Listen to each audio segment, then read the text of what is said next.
नमस्कार दोस्तों, आज मैं लेके आया हूँ आपके सामने एक शौर्य, अदम्य शौर्य और वीरता की गाथा। जिस जगह पे हम खड़े हैं आज उसको जसवंतगढ़ नाम से जाना जाता है और पहले इस जगह का नाम था नूरानाग। ये अरुणाचल प्रदेश में है, जिसको पहले नॉर्थ ईस्ट फ्रंटियर एरिया बोलते थे। को 1962 की 17 नवंबर को यहाँ पे बैटल ऑफ नूरानाग हुआ। कि मैं आपको एक बहुत ही इंटरेस्टिंग कहानी है जो आपके रोंगटे खड़े कर देगी।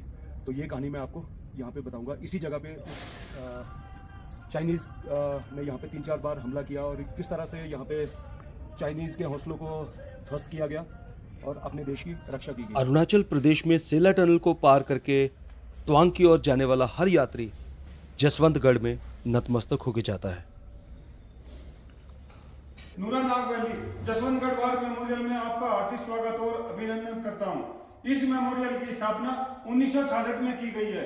मेमोरियल के मध्य लगा पीतल का स्टेचू राइफलमैन जसवंत सिंह रावत का है। इसे 11 डोगरा ने 15 अगस्त 1987 को स्थापित किया है।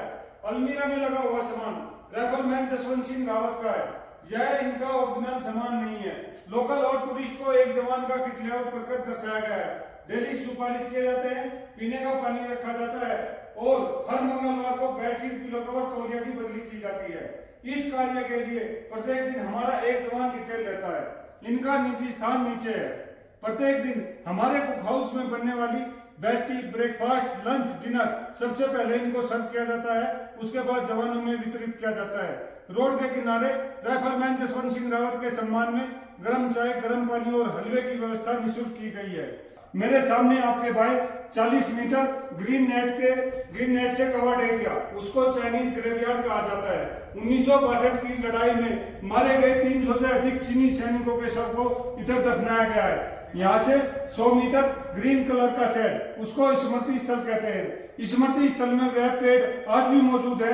जब राइफलमैन जसवंत सिंह रावत को गोली लगी थी तो उसके नीचे उन्होंने अंतिम सांस लिया था।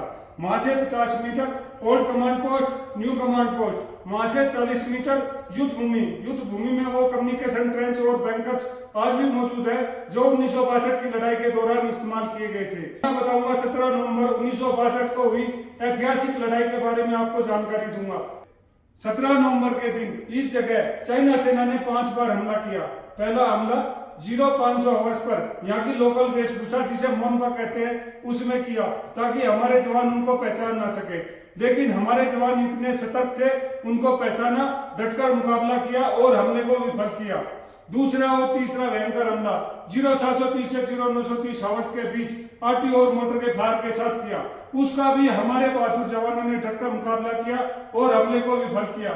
चौथा और पांचवा हमला 1130 से 1430 आवर्स के बीच आरटी और मोटर के फायर का सहारा लेते हुए पहाड़ी जिस पर रेड फ्लैग लगा हुआ है वहां पर चाइना सेना ने अपनी एमएमजी को डिप्लॉय किया, जिससे एमएमजी का इफेक्टिव फायर यहां पर मौजूद अल्फा कंपनी पर आ रहा था, जिससे अल्फा कंपनी फायर के दबाव में आ गई।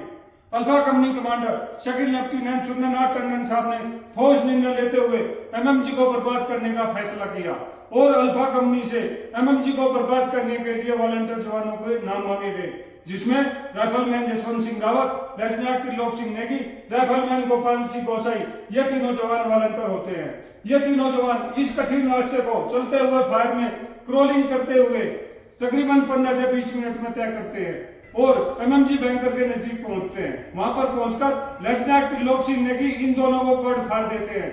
राइफलमैन जसवंत सिंह रावत अपने पोच से ग्रेनेड निकालते हैं और एमएमजी बैंकर में थ्रो कर देते हैं, जिससे एमएमजी पर फायर कर रहे 3 चीनी सैनिकों में से 2 चीनी सैनिक मारे जाते हैं और एक चीनी सैनिक अभी भी एमएमजी से फायर कर रहा था। उसको राइफलमैन जसवंत सिंह रावत और राइफलमैन गोपाल सिंह गोसाई फिजिकल असॉल्ट द्वारा मौत के घाट उतार देते हैं और एमएमजी पर कब्जा कर लेते हैं। लेफ्टिनेंट त्रिलोक सिंह नेगी जो इन दोनों को क्वाड फायर दे रहे थे, वे एक ऑटो वेपन फायर की चपेट में आ जाते हैं और शहीद हो जाते हैं। राइफलमैन जसवंत सिंह रावत और राइफलमैन गोपाल सिंह गोसाई जब एमएमजी को लेकर अपने बैंकर की तरफ बढ़ रहे थे, तभी एक जानलेवा गोली राइफलमैन जसवंत सिंह रावत के सर में लगती है और वो शहीद हो जाते हैं। राइफलमैन गोपाल सिंह गोसाई काफी घायल होने के बावजूद एमएमजी को अपने बैंकर में लाने में कामयाब होता है। भारत सरकार ने उनकी इस वीरता को देखते हुए उन्हें वीरता पुरस्कारों से सम्मानित किया।